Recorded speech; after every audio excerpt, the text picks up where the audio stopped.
The town of Dustwater sat under a hot Texas sun. The streets were cracked, the buildings were old, and the land was dry. Nothing had grown in the fields for 2 summers straight. People still lived there, but they were tired. Most of them had given up long ago. The only people who stayed were those too stubborn to leave or too poor to go anywhere else. Eli Ramsey was one of those people. He was a private investigator. He had once worked as a deputy, but after a fight with the sheriff 10 years ago, he quit the badge and opened a small office on Main Street. It wasn't much, but he made a living finding lost dogs, missing people, and cheating spouses. He didn't like the work, but he was good at it. One afternoon, a woman walked into his office.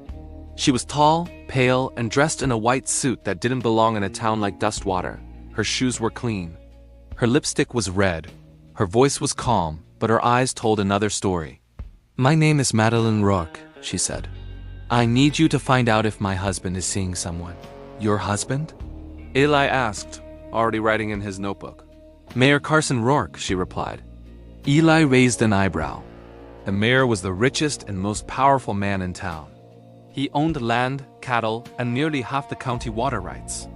If there was someone you didn't cross in Dustwater, it was Carson Rourke. "You sure you want to know the truth?" Eli asked. "I already know it," she said. "I just want proof."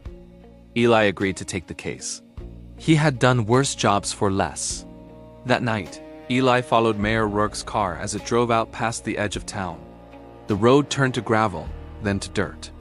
Rourke stopped near an old creek bed behind the Rattler mine. The area had been dry for years. Eli parked far away and used binoculars to see. He saw the mayor get out and wait. A few minutes later, a teenage girl arrived. She looked no older than 16. They didn't hug. They didn't touch. They just talked. The girl looked scared. The mayor looked nervous. Eli took photos but didn't get too close. Something about it felt wrong. The next morning, he waited in his office, expecting Madeline to return for the photos. She didn't. Instead, a man in a brown suit came through the door. He had sharp eyes, clean hands, and a fake smile. "My name is Mr. Kemp," he said. "I work for Mayor Rourke." Eli didn't offer him a seat. "We believe you were hired by someone pretending to be Mrs. Rourke," Kemp said. "She's not his wife." Eli froze. "So who the hell did I give those pictures to?" Kemp just smiled. "That's what the mayor would like to know." 2 days later, a body was found in the same creek bed. It was the teenage girl Eli had seen with the mayor. Her name was Clara Bell. The sheriff said she had drowned, but everyone knew the creek hadn't held water in years. People whispered, but no one said much. In Dustwater, people had learned to keep their heads down. Eli felt sick.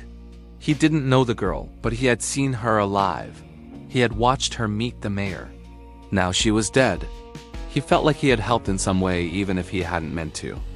He started asking questions, quiet ones. He talked to people on the edge of town, old ranchers, field workers, and folks who had nothing left to lose. He learned something strange. A few people told him that the creek bed had filled up briefly 2 nights before Clara died. Then it dried again the next day. It didn't make sense. The land was in a drought. Where did the water come from? Eli drove out to the area around the creek. He parked near the edge of the dry land and walked for an hour under the hot sun. After some searching, he found something strange pipes hidden beneath rocks. They looked new. They had been placed there recently. Someone was sending water into the creek, then stopping it again. Back in town, Eli visited the county clerk's office. A young man named Pete worked there. Pete liked Eli and let him look through land records. What Eli found made his heart beat faster. Over 300 acres of dry, worthless land near the creek had recently been purchased. The buyers? All old people from the Clearview retirement home. People too old to walk, let alone buy property. Eli visited the retirement home and spoke to one of them, Mr. Ernest Poole. "Did you buy land out near the Rattler mine?" Eli asked. "Land?" Ernest laughed. "I ain't bought anything in 20 years. Their names had been used without their knowledge. Someone was forging documents, buying land cheap while secretly directing water to it. Once water was there, the land would be worth a fortune." Eli now knew what Clara had found out, and he believed it got her killed. Later that night, someone fired a shot through Eli's kitchen window. The bullet missed him by inches. He didn't call the sheriff. Instead, he grabbed his notes, photos, and drove straight to the Rourke estate.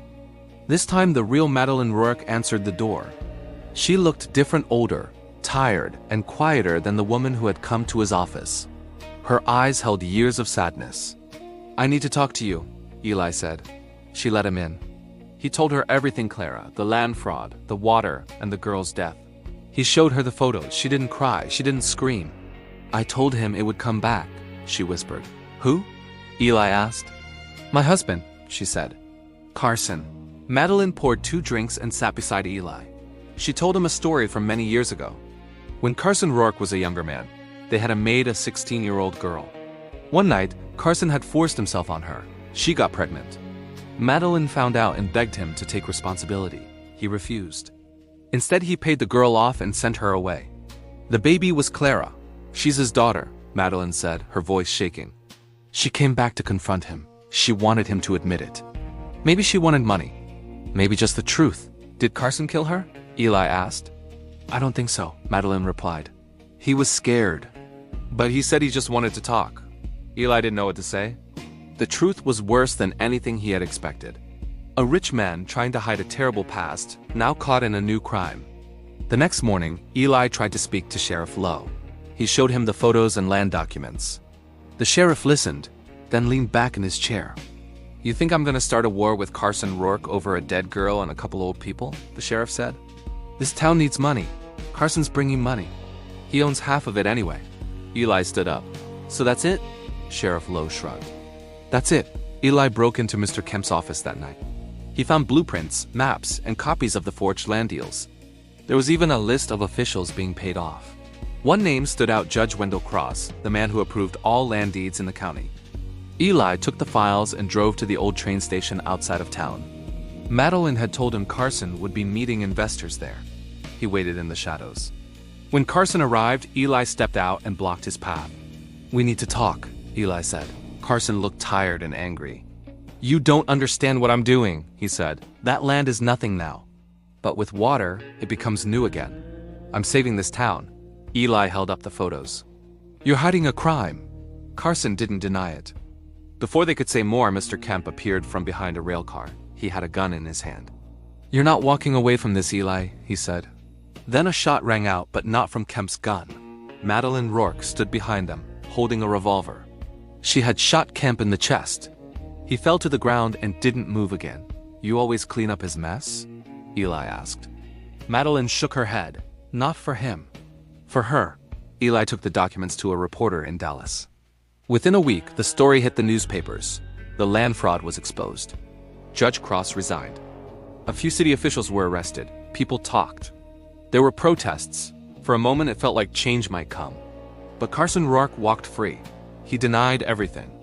He said the deals were made by people beneath him. He blamed Kemp. There wasn't enough evidence to tie him to Claire's death or the land fraud. Madeline left town quietly. Eli never saw her again. The land near the Rattler mine was seized by the state. Water never returned to the creek. The fields remained dry. Eli sat back in his office. The sun poured through the dusty blinds. A new folder waited on his desk: someone's missing husband. Another case. Another lie. Outside, the wind blew dry across the street. The town looked the same. Nothing had changed. Nothing ever would. He lit a cigarette, looked out the window, and said softly to himself, "Forget it, Eli. It's Dustwater."